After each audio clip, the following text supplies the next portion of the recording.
DIY coffee and vanilla body scrub. In this tutorial, I'll show you how to make this aromatic coffee body scrub. I'll show you 2 methods of use, as well as tell you how you should not use this scrub according to dermatologist recommendations. For this recipe, you will need half a cup of finely ground coffee beans, half a cup of sugar. I'm using coconut sugar, but you could also use raw sugar or brown sugar, and 1 dried vanilla bean, which is optional. You can double the recipe if you'd like. First, the coffee.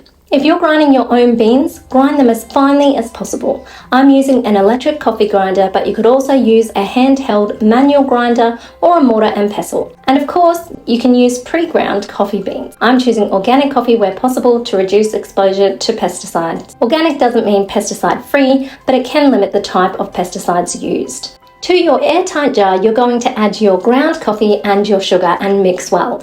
Then you're going to cut the ends of the vanilla bean, if you're using vanilla beans, cut down the center and scrape out the vanilla residue inside. You're going to put that into your coffee and sugar mixture and then mix really well. You have 2 options to use this.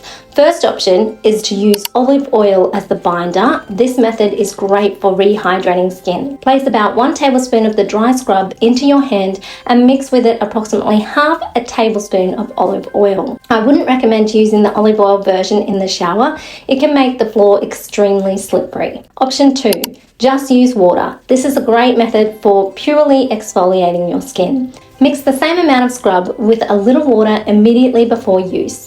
For the shower, I prefer this option. One more important thing, don't allow water into your jar. Keep your hands and spoon dry when taking out the scrub. Once water gets into a homemade dry mixture, you introduce moisture and microorganisms, which can lead to spoilage or mold. And because we're adding no preservative, make a small batch and discard it if you notice any changes in smell, color, texture, or visible mold. This is a body scrub, not something I'd recommend for your face.